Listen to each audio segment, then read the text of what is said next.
Chicken curry మంచి రుచిగా రావాలంటే ఇలా ముందుగా మిక్సీ జార్లోకి ఎండు కొబ్బరి, ధనియాలు, అల్లము, వెల్లుల్లి కూడా వేసుకొని తర్వాత మిరియాలు, గసగసాలు కూడా వేసి తగినన్ని నీళ్లు పోసి మెత్తగా మనం గ్రైండ్ చేసుకోవాలి.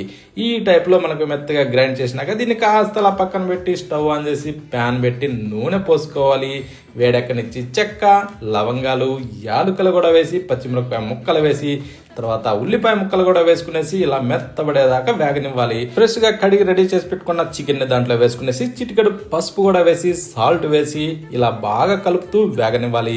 ఇలా బాగా ఫ్రై అయిన తర్వాత ఇప్పుడు మనం గ్రైండ్ చేసిన ఆ మసాలా పేస్ట్ దాంట్లో వేసుకునేసి ఇలా వేగనిచ్చి ఇప్పుడు టమోటా ముక్కలు వేసుకునేసి ఇలా కలిపి స్పైసీ తగ్గట్టుగా కారం వేసుకోవాలి. ఆ తర్వాత ఈ విధంగా కలిపి మంచి ఎర్రగా అయ్యేదాకా వేగిన తర్వాత కొంచెం పుదీనా, తగినన్ని నీళ్లు పోసుకునేసి ఇలా బాగా ఉడకనిచ్చి కొత్తిమీర చల్లుకొని వేడిగా సర్వ్ చేసుకొని బిర్యానీలోకి కానీ రైస్లోకి కానీ తింటే సూపర్.